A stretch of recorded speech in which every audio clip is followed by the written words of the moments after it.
നമസ്കാരം. ഒരു അക്കൗണ്ടന്റ് എന്ന നിലയിൽ ഏപ്രിൽ 1-ാം തീയതി നിങ്ങളെ കാത്തിരിക്കുന്നത് പുതിയ ഇൻകം ടാക്സ് ആക്ട് ആണ്.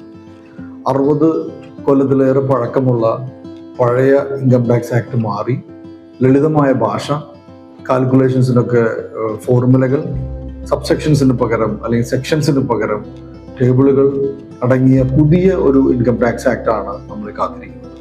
Income tax act 2025. ആദ്യ ദിവസങ്ങളിൽ നമ്മൾ നേരിടേണ്ടി വരിക TDS പ്രൊവിഷൻസ് ആയിരിക്കും.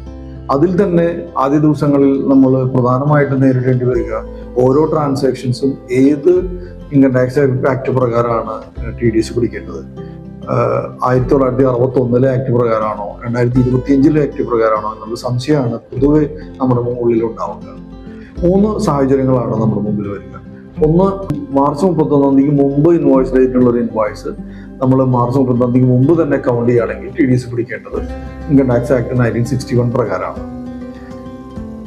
രണ്ടാമതായി, മാർച്ച് 31-ാം തീയതിക്ക് മുമ്പുള്ള ഒരു ഇൻവോയ്സ് അക്കൗണ്ട് ചെയ്യുകയോ അല്ലെങ്കിൽ പേയ്മെന്റ് കൊടുക്കുകയോ ഒക്കെ ചെയ്യുന്നത് മാർച്ച് 31-ാം തീയതിക്ക് ശേഷമാണെങ്കിൽ അത് പുതിയ ടാക്സ് ഇയർ 2026-27 ടാക്സ് ഇയറിലാണ് പെടുക.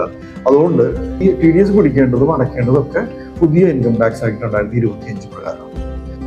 മൂന്നാമതായി, മാർച്ച് 31-ാം തീയതിക്ക് മുൻപ് അഡ്വാൻസ് കൊടുത്തിട്ടുണ്ട്, അതിന്റെ TDSും പിടിച്ചിട്ടുണ്ട്.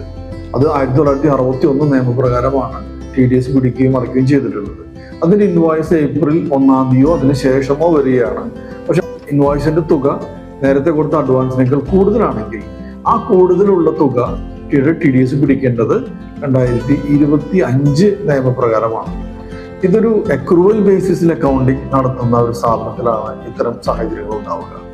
അതേസമയം ക്യാഷ് ബേസിസിൽ അക്കൗണ്ട് ചെയ്യുന്ന ഒരു ചാരിറ്റബിൾ ഓർഗനൈസേഷൻ ആണ് നിങ്ങളുടേതെങ്കിൽ മാർച്ച് 31-ന് മുൻപ് നടത്തിയ ഒരു പേയ്മെന്റിന്റെ TDS പിടിച്ചടയ്ക്കേണ്ടത് 1961 നിയമപ്രകാരവും ഏപ്രിൽ 1-ഓ അതിന് ശേഷമോ ആണ് നിങ്ങൾ പേയ്മെന്റ് നടത്തുന്നതെന്നുണ്ടെങ്കിൽ പുതിയ 2025 നിയമപ്രകാരമാണ് TDS പിടിച്ചടയ്ക്കേണ്ടത്.